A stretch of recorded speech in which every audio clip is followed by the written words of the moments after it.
Salam əziz şagirdlər. Bugünkü dərsimizdə riyaziyyatın çox vacib bir mövzusu ilə tanış olacağıq. Sadə və mürəkkəb ədədlər. Siz öyrənəcəksiniz ki, hansı ədədlər sadə, hansı ədədlər mürəkkəb adlanır. Mürəkkəb ədədləri necə sadə vurğulara ayırmaq olar. Ən əsası isə bunu gündəlik tapşırıqlarda necə tətbiq edəcəyinizi öyrənəcəksiniz. Gəlin dərsimizə birlikdə başlayaq. Sadə və mürəkkəb ədədlər. Natural ədədləri bölənlərinin sayına görə 3 qrupa ayırırlar. 1 böləni olan, 2 böləni, yəni 1 və özü və 2-dən çox böləni olan ədədlər. 2 böləni olan ədədlər sadə ədədlər adlanır. 2-dən çox böləni olan ədədlər isə mürəkkəb ədədlər adlanır. 1 nə sadə, nə də mürəkkəb ədəddir. 2-dən başqa bütün sadə ədədlər tək ədədlərdir. Bunu belə izah etmək olar ki, 2-dən başqa əgər istənilən cüt ədəd getirsək, o 1-dən və özündən başqa cüt olduğu üçün 2-yə də bölünür. Deməli, artıq bölənlərinin sayı 2-dən çoxdur. Yəni 1-dən və özündən başqa həm də 2-yə bölündü. Ona görə də o mürəkkəb ədəd oldu. Keçək çalışma 1-ə. Çalışma 1-də deyir, ədədlərin sadə və ya mürəkkəb olduğunu müəyyən edin. Onu necə edə bilərik? 11 yalnız 1-ə və özünə bölünür. Deməli, onda 11 sadə ədəddir. Sadə. 12 cüt ədəd olduğu üçün 1-dən və özündən başqa 2-yə də bölünür. Deməli, bu mürəkkəb ədəddir. Ümumiyyətlə, 2-dən başqa bütün cüt ədədlər mürəkkəb ədədlərdir. Ona görə də harda cüt ədəd görsək, onlar mürəkkəbdir. Yəni 48 mürəkkəbdir, 66 mürəkkəbdir, 18 mürəkkəbdir, 34 mürəkkəbdir, 52 mürəkkəbdir, 78 mürəkkəbdir. İndi qalan o ədədlərin sadə və ya mürəkkəb olduğunu yoxlayaq. 41 hansı ədədlərə bölünür? Yalnız 1-ə və özünə. Deməli, sadədir. 59 yalnız 1-ə və özünə bölünür. Deməli, sadədir. 73 yenə yalnız 1-ə və özünə bölünür. Deməli, bu da sadədir. 17 də sadədir, çünki yalnız 1-ə və özünə bölünür. 43 də sadədir, çünki yalnız 1-ə və özünə bölünür. 61 də sadədir, çünki yalnız 1-ə və özünə bölünür. Qədim Yunan alimi Evklid sadə ədədlərin sonsuz sayda olduğunu isbat etmişdir. Həmin dövrdə yaşamış Yunan riyaziyyatçısı Eratosfen isə sadə ədədlərin tapılması üçün maraqlı üsul təklif edib. Eratosfen ələyi adlanan bu üsula əsasən əvvəlcə 1-dən müəyyən ədədə qədər bütün natural ədədlər yazılır. Məsələn, bu cədvəldə 1-dən 100-ə qədər ədədlər yazmışıq. Bax, çalışma 2-ni elə bu üsulu izah edərək həll edək. 1 nə sadə, nə mürəkkəb ədəd olduğu üçün üstündən xətt çəkilir. Bax, burada 1-in üstündən xətt çəkmişik. 2 ədədini saxlayırıq, çünki 2 sadədir. 2-dən başqa 2-yə bölünən bütün ədədlərin üzərindən xətt çəkirik. Fikir versəz, 2-dən başqa bütün ədədlərin üzərindən xətt çəkilib. Sonra 3 sadə ədəd olduğu üçün 3-ü saxlayırıq. Deməli, 2-ni saxladıq, 3-ü də saxladıq və 3-ə bölünən bütün digər ədədlərin üzərindən xətt çəkirik. 9, 15, 21, 27, 33, 39, 45, 51, 57, 63, 69, 75, 81, 87, 93 və 99. 3-ə bölündüyü üçün üstündən xətt çəkildik. Növbəti sadə ədəd 5-dir. 5-i saxlayırıq və 5-dən başqa bütün 5-ə bölünən ədədlərin üzərindən xətt çəkirik. Zaten onlar bəziləri artıq xətt çəkilib, yerdə qalanlarına 25 qalıb, burada 35 qalıb. 5-ə bölünən ədədlər sonu 0 və ya 5 ilə bitir. Biz də sonu 0 ilə bitən ədədlərin üzərindən ona görə xətt çəkmişdik ki, onlar hamısı cüt idi, 2-yə bölünürdü. Deməli, təkcə sonu 5 ilə qurtaran və 3-ə bölünməyən ədədlər qalmışdı ki, onların da üstündən xətt çəkdik. Sonra 7-ni saxlayırıq. 7-yə bölünən bütün ədədlərin üzərindən xətt çəkirik. Burada 7-yə bölünən təkcə 49 qalıb və 77 qalıb, bir də 91 qalıb. Digər ədədlər 7'yə bölünmür. Sonra 11. 11'i saxlayırıq, çünki 11 sadədir. 11'ə bölünən bütün digər ədədlərin üzərindən xətt çəkirik. 11'ə bölünən 22-dir, xətt çəkilib, 33 xətt çəkilib, 44 xətt çəkilib, 55, 66, 77, 88, 99 bunların üzərindən xətt çəkmişdik. Sonraki sadə ədəd 13'dür. 13'ü saxlayırıq. 13'ə bölünən bütün ədədlərin üzərindən xətt çəkirik. 13'ə bölünən ədədlər də burada artıq xətt çəkilib. Və baxırıq ki, burada 13'ə bölünən daha başqa bir ədəd qalmayıb. Sonra 17.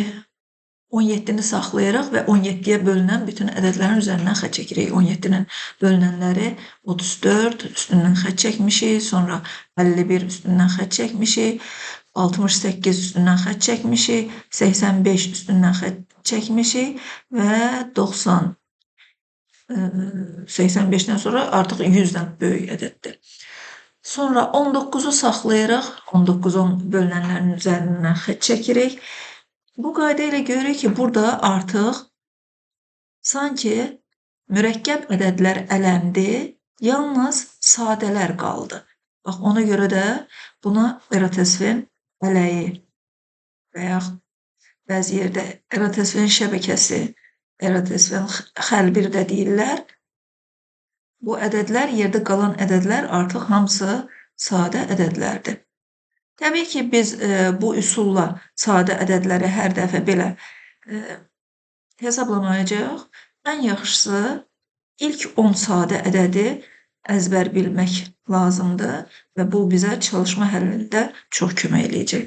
Burada 100'ə qədər ədədlər içərisində yalnız sadə ədədlər qaldı. Çalışma 3'ə baxaq. Hər boşxanaya uyğun 3 sadə ədədi müəyyən edin. Artıq dedik ki, 12'dən kiçik sadə ədədlər hansılardır? Bura nəyi yaza bilərik? 2'ni, 3'ü, 5'i və yaxud 7'ni yaza bilərdik. 3'ünü istəyirdik, biz də 3'ünü yazdıq. 25'dən kiçik sadə ədədlər hansılardır? Yenə 2, 3, 5'i də yaza bilərdik və yaxud ki, ən çoxu 23'ü yaza bilərdik. 19'u, 17'ni yaza bilərdik. 5 ilə 17 arasında olan sadə ədədlər hansılardır? 7, 11, 13 bunları yaza bilərik. 11 ilə 23 arasında olub 23'ə bərabər də ola bilən sadə ədədlər hansılardır? 13, 17, 19, 23'ü də yazmaq olardı, çünki bu tərəfdən bərabərlik də var idi.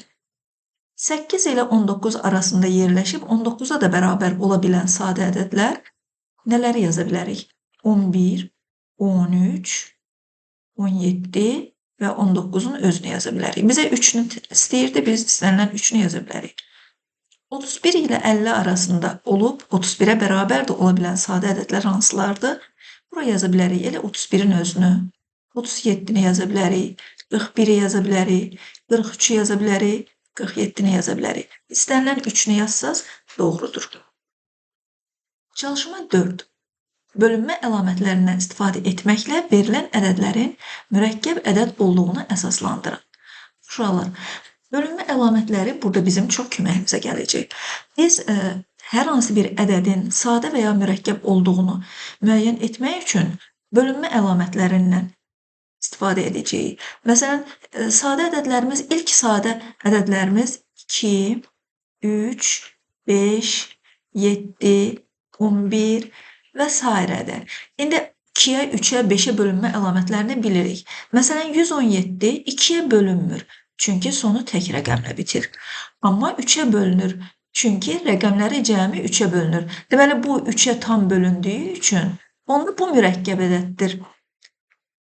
Mürəkkəbdir. 242 sonu cüt rəqəmlə bitdiyi üçün 2'yə bölünür. Deməli, onda bu 2'yə tam bölünürsə, bu da mürəkkəb ədəddir. 363'ün elə rəqəmləri bizə deyir ki, bu ədəd 3'ə bölünür və yaxud da ki, rəqəmlərini toplasaq, yenə 3'ə bölünən ədəd alırıq, ona görə mürəkkəb ədəddir. 801 də rəqəmləri cəmi 3'ə bölündüyü üçün mürəkkəbdir. 1105'in sonu 5 ilə bitdiyi üçün, deməli, o 5'ə bölünmə əlamətinə görə 5'ə bölünür.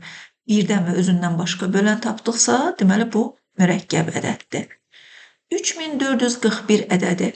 Yenə də rəqəmlərin cəminə fikir versək, 12 eləyir və 12 də 3-ə bölündüyü üçün bu 3-ə bölünən ədəddir. Deməli, onda yenə də mürəkkəb ədəddir. 9027 ədədi də 3-ə tam bölündüyü üçün yenə də mürəkkəb ədəddir. 5-ci çalışmada ədədləri iki sadə ədədin cəmi şəklində yazılır. Baxın, sadə ədədlərin bəzilərini burada düzdük, ən kiçiklərini düzdük. Elə 8-i biz 3 və 5-in cəmi kimi yaza bilərik. Deməli, bura 3 üstəgəl 5 yaza bilərik.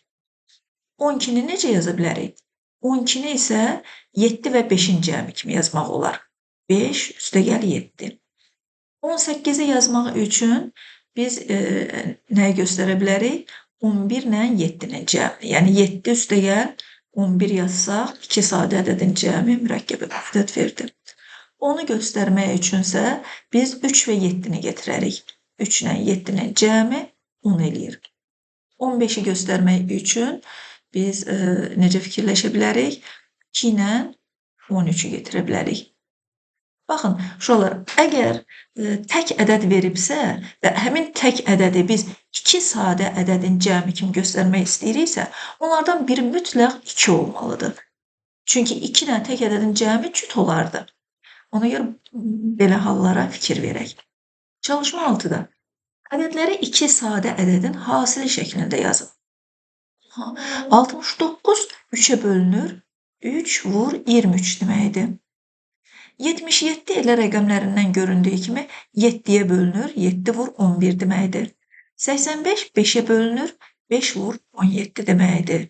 121 isə artıq bizə tam kvadrat olduğundan 11 vur 11 kimi tanışdı. 143 də 11 vurulsun 13 kimi yazıla bilir. 7-ci çalışmaya baxaq. Nümunələr göstərməklə fikirlərin doğru və ya yanlış olduğunu müəyyən edin.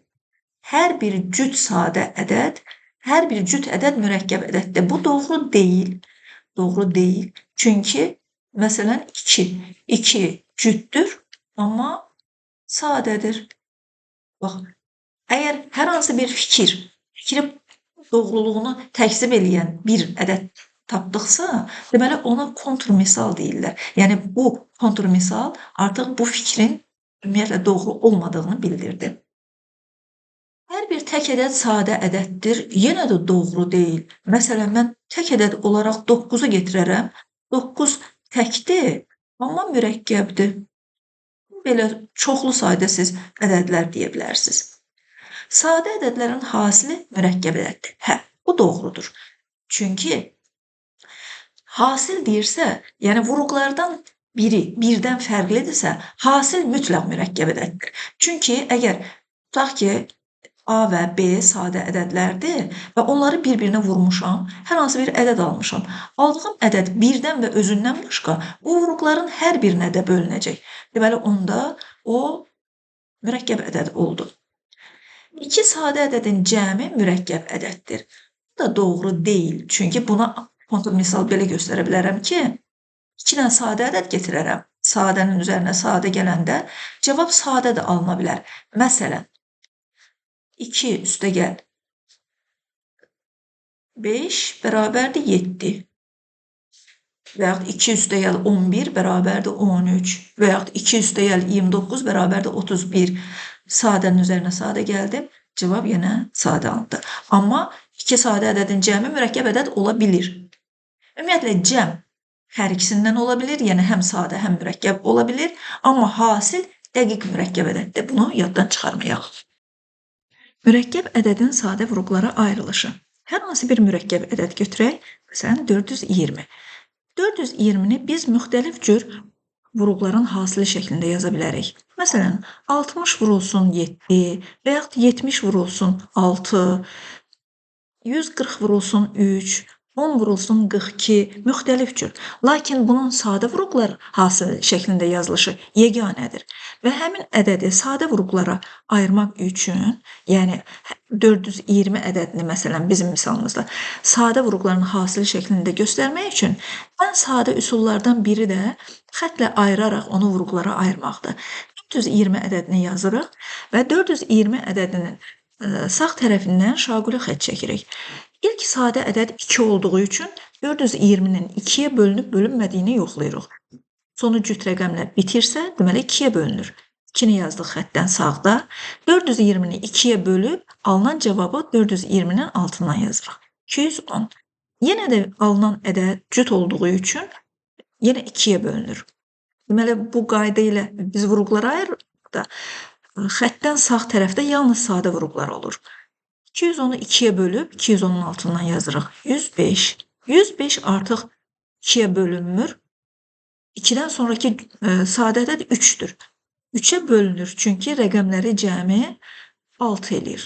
3-ə böldük, 105-i 3-ə böldükdə eləyir 35. 35 artıq 3-ə də bölünmür. 3-dən sonraki sadə ədəd 5-dir. 35-i 5-ə bölsək 7. 7 də yalnız özünə bölünür, çünki sadədir və 1 alındı. Deməli, bu üsulla biz vuruqlara ayırdıqda sonda 1 alınana qədər bu qayda ilə davam edirik. İndi 420-ni biz göstərə bilərik ki, bu 2 vur 2 vur 3 vur 5 vur 7-dir. Və yaxud da ki, 2-nin kvadratı vurulsun 3, vurulsun 5, vurulsun 7-dir. 420-ni biz vuruqlar ağacı ilə necə vuruqları ayıra bilərdik? 420-nin elə 2 ədədin hasili kimi göstərək ki, onlardan biri sadə olsun. Ən birinci sadə ədəd 2 olduğu üçün 2-ni yazırıq. Sanki 420 budaqlandı. 2 vurulsun 210 deməkdir. 210 yenə də 2-yə bölünür. 2 vurulsun 105. 105 3 vurulsun 35-dir. 35 isə 5 vurulsun 7-dir. Beləliklə biz 420-ni vuruqlar ağacı ilə vuruqlara ayırdıqda 2, 2, 3, 5, 7-nin hasili kimi göstərildi. Yenə də elə bayaqki qayda alındı. Çalışma 8. Hansı hasil müəyyən ədədin sadə vuruqlara ayrılışıdır? A bəndində 2 vur, 2 vur, 3 vur, 3. Bütün vuruqlar sadə ədədlər olduğu üçün A bəndi müəyyən ədədin sadə vuruqlara ayrılışıdır. B bəndində isə vuruqların arasında 6 mürəkkəb ədəd olduğu üçün B bəndindəki bu ayrılış sadə vuruqlara ayrılış deyil. C bəndində 2 vur, 2 vur, 2 vur, 3. Bütün vuruqlar sadə ədədlər olduğu üçün bu müəyyən ədədin sadə vuruqlara ayrılışıdır. D bəndində də bütün vuruqlar 2, 3, 5 müəyyən ədədin sadə vuruqları ayrılışıdır. Çünki 2, 3, 5 sadə ədədlərdir. Y bəndində yenə 10 vuruğu mürəkkəb olduğu üçün bu sadə vuruqlara ayrılış deyil. F bəndində 6, 6-nın kubu var burada. 6 mürəkkəb ədəd olduğu üçün bu sadə vuruqlara ayrılış deyil. F bəndində bütün vuruqlar sadə ədədlər olduğu üçün bu sadə vuruqlara ayrılışdır. H bəndində də bütün vuruqlar sadə ədədlər olduğundan H bəndi də müəyyən ədədin sadə vuruqlara ayrılışıdır.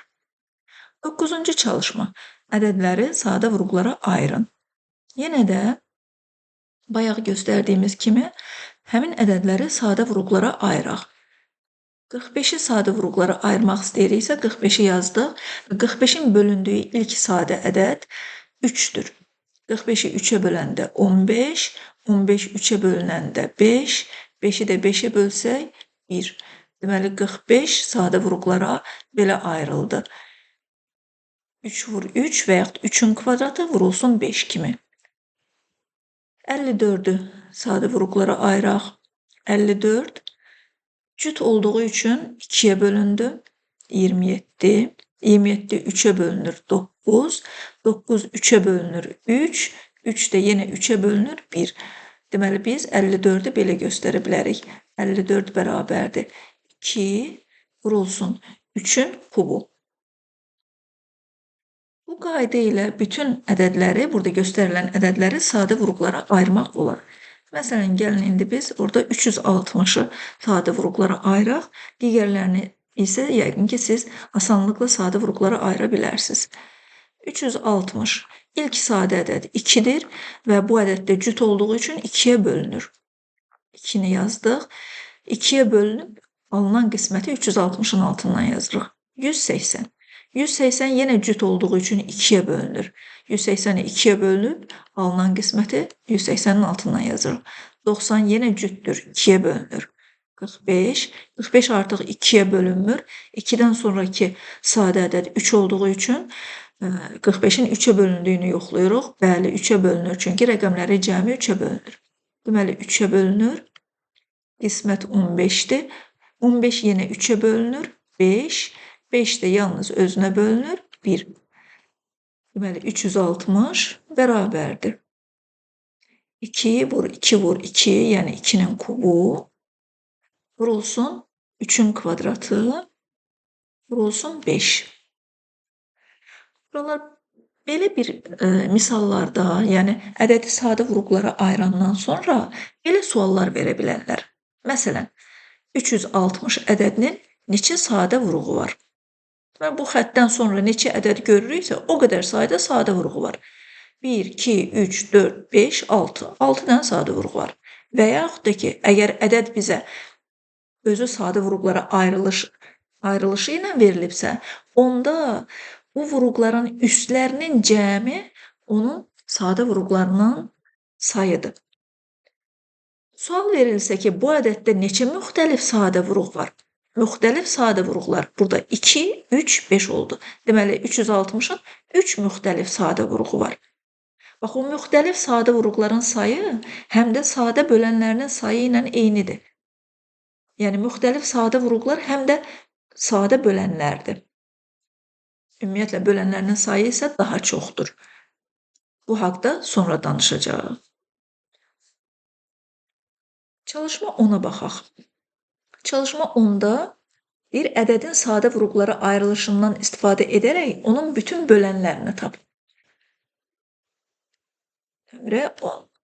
Məsələn, bu ədədlərdən birini götürək, tutaq ki, ikisinə baxacağıq. Bax, bu ədədə, bir də onun yanındakı bu ədədə baxaq. Ədəd deməli özü 5 vur, 7 vur, 11-dir.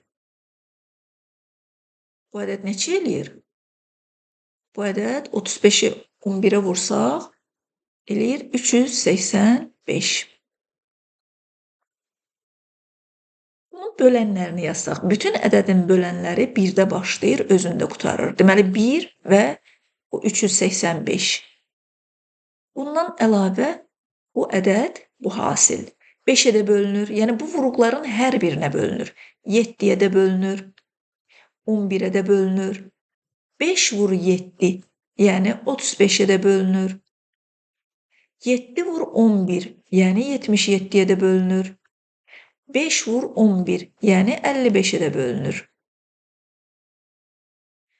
İkinci ədəd 2 vur 2 vur 7. Cavab bilirik ki, 28 eləyir. Hesablamağımız vacib deyil. Amma bunun bölənlərini deyərkən sonuncu bölən elə həmin ədədin özü olacaq. Deməli, ilk böləni 1-dir, yenə də 1-də başlayır bölənlər, ədədin özündə bitir.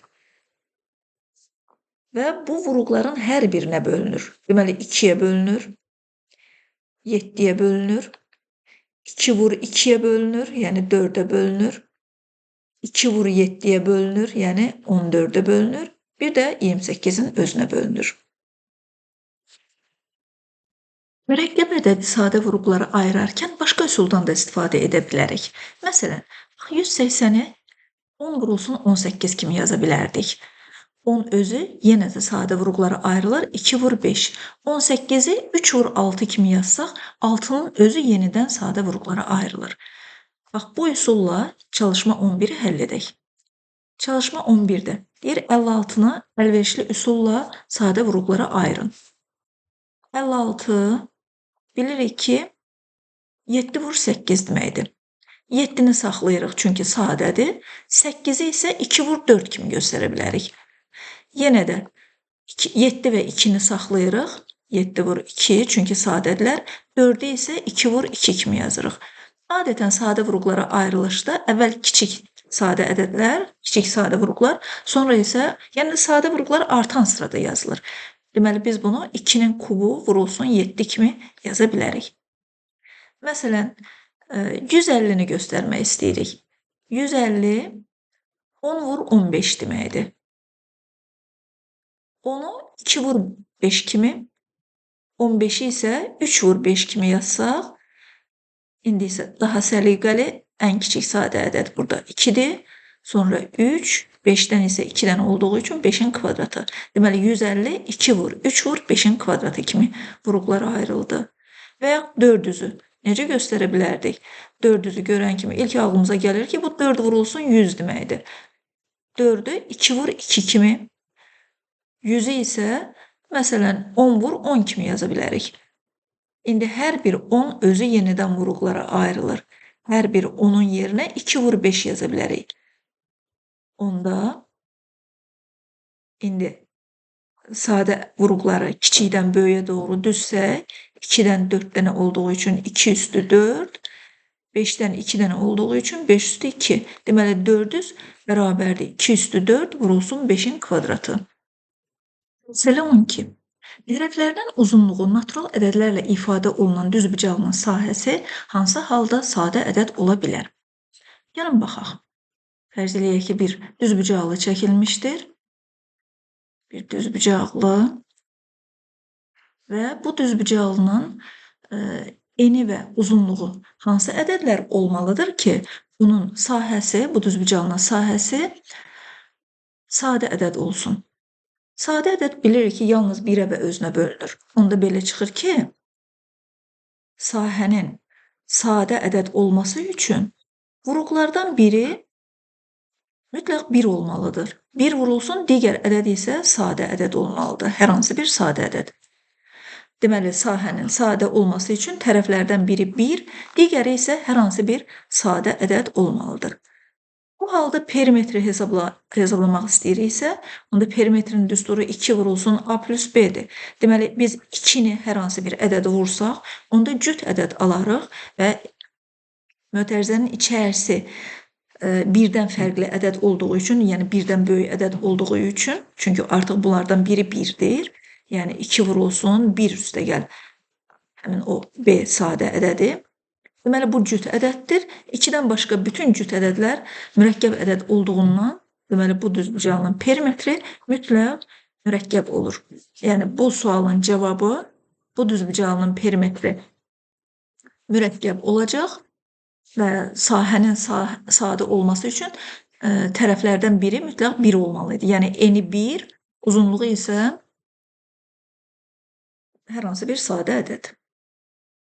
13-cü məsələyə baxaq. Səbinə və Anar 120 ədədini sadə vuruqlara ayırdılar. Kimin cavabı doğrudur? Baxaq Səbinənin vuruqlara ayrılışına. Bəli, Səbinədə bütün vuruqlar sadə ədədlərdir və 2-nin kubu vur 3 vur 5 üstü 1. Anarın vuruqlara ayrılışında isə sanki Anar yarıda saxlayıb 6-nın yenidən 2 vurulsun 3 kimi yazmaq yadından çıxıb. Ona görə də buradakı bu 6 mürəkkəb ədəd olduğu üçün 120-nin bu cür vuruqlara ayrılışı sadə vuruqlara ayrılış sayılmır.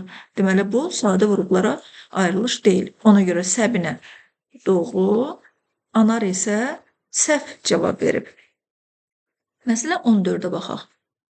Tədbir zamanı 91 kökəni boşqablara bərabər paylamaq istədilər. Kökələri paylamaq üçün ən azı neçə qab lazımdır? Deməli, 91 kökəni neçə qaba bərabər paylaya bilərik? Aydın məsələdir ki, həmin boşqabların sayı 91-in böləni olmalıdır. 91-in bölənlərini tapmaq üçünsə gəlin 91 hansı ədədlərə bölünür və yaxud da ki 91-i biz necə vuruqlara ayıra bilərik? 91 7 vurulsun 13 olduğundan deməli 91-in bölənləri 1, 7, 13, bir də 91-in özüdür. Əgər bərabər paylamaq istəyirsə, deməli artıq paylaşdırmaq istəyir, bunu 1-i getirmirik. Ən azı 7 qab lazımdır. Ən azı 7 qab və bu zaman hər qabda 91 bölü 7, yəni 13 kökə olar. Hər qaba.